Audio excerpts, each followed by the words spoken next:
আসসালামু আলাইকুম, স্বাগতম জানাচ্ছি বিবিসি নিউজ আন্তর্জাতিক সংবাদে। শুরুতেই সংবাদ শিরোনাম, এরপর বিস্তারিত। ট্রাম্পের দৃষ্টিতে ইরানের বিষয়ে সবচেয়ে ভালো সমাধান যা রাশিয়ার নাভালনিকে ব্যাঙের বিষে হত্যা করা হয়েছিল। মধ্যপ্রাচ্যের শিগগিরই দ্বিতীয় বিমানবাহী রণতরী পাঠাচ্ছে যুক্তরাষ্ট্র। ইয়েমেনি অভিবাসীদের জন্য অস্থায়ী সুরক্ষিত মর্যাদা বাতিলের ঘোষণা যুক্তরাষ্ট্রের। দর্শক, এতক্ষণ শুনছিলেন সংবাদ শিরোনাম। এখন বিস্তারিত।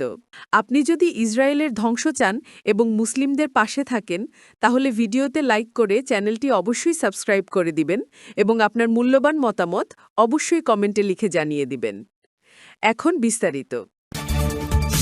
ট্রাম্পের দৃষ্টিতে ইরানের বিষয়ে সবচেয়ে ভালো সমাধান যা যুক্তরাষ্ট্রের প্রেসিডেন্ট ডোনাল্ড ট্রাম্প বলেছেন, ইরানের সরকার পরিবর্তনই সবচেয়ে ভালো বিষয় হতে পারে। এই বক্তব্যকে দেশটির ধর্মীয় শাসক গোষ্ঠীকে সরিয়ে দেওয়ার পক্ষে তার পরিষ্কার সমর্থনের ইঙ্গিত হিসেবে দেখা হচ্ছে। ট্রাম্প বলেন, ৪৭ বছর ধরে তারা কথা বলেই যাচ্ছে, এর মধ্যে আমরা বহু প্রাণ হারিয়েছি। তবে ইরানের নেতৃত্বে তিনি কাকে দেখতে চান সেটি তিনি স্পষ্ট করে বলেননি, তবে বলেছেন সেখানে অনেকেই আছে যারা দায়িত্ব নিতে পারেন। ইরানের ধর্মীয় সর্বোচ্চ নেতা আয়াতুল্লাহ আলী খামেনি এখনও ট্রাম্পের সাম্প্রতিক মন্তব্যের বিষয়ে কোনো প্রতিক্রিয়া জানাননি। এদিকে পারমাণবিক চুক্তির জন্য ইরানের ওপর চাপ তৈরি করতে যুক্তরাষ্ট্র মধ্যপ্রাচ্যে দ্বিতীয় একটি বিমানবাহী রণতরী পাঠিয়েছে। বিশ্বের সবচেয়ে বড় যুদ্ধজাহাজ ও সর্বাধুনিক বিমানবাহী রণতরী the USS Gerald R Ford খুব শীঘ্রই ক্যারিবীয় অঞ্চল থেকে মধ্যপ্রাচ্যে স্থানান্তর করা হবে বলে জানিয়েছেন ট্রাম্প। নিজের সামাজিক মাধ্যম সোশ্যাল ট্রুথে তিনি রণতরীটির আকাশ থেকে তোলা একটি ছবি শেয়ার করেছেন। এতে দেখা যাচ্ছে এটি মধ্যপ্রাচ্যের পথে রয়েছে, যেখানে আগে থেকেই আরেকটি মার্কিন রণতরী ইউএস আব্রাহাম লিঙ্কন রয়েছে।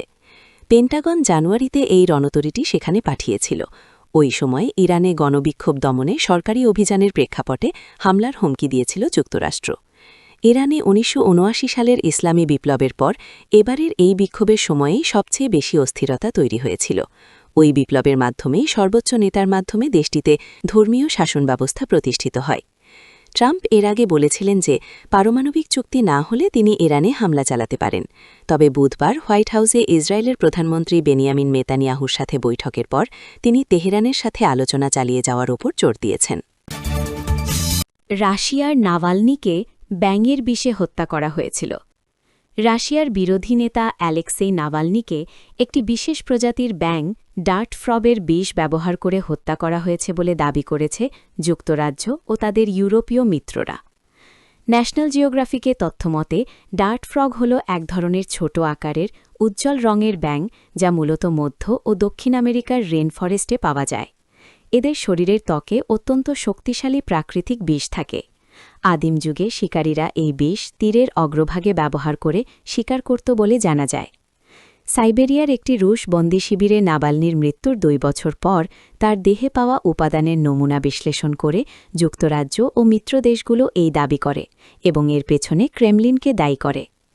জার্মানির মিউনিখে নিরাপত্তা বিষয়ক সম্মেলনে যুক্তরাজ্যের পররাষ্ট্রমন্ত্রী উভেদ কুপার বলেন, রাশিয়ার কারাগারে নাভালনি বন্দী থাকা অবস্থায় এই বিষ প্রয়োগের ক্ষেত্রে কেবল রুশ সরকারেরই সক্ষমতা, উদ্দেশ্য এবং সুযোগ ছিল।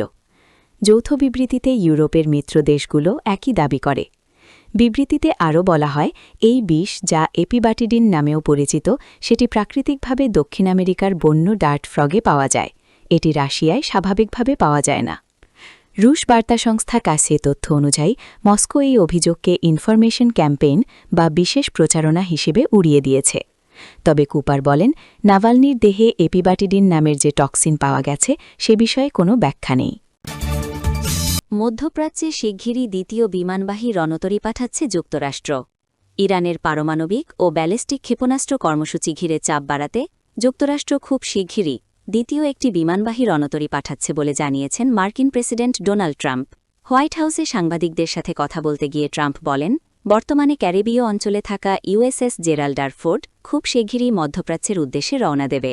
গত সপ্তাহে ওমানে ইরান যুক্তরাষ্ট্রের পরোক্ষ আলোচনার পরও উত্তেজনা অব্যাহত থাকায় এই সিদ্ধান্ত নেওয়া হয়েছে।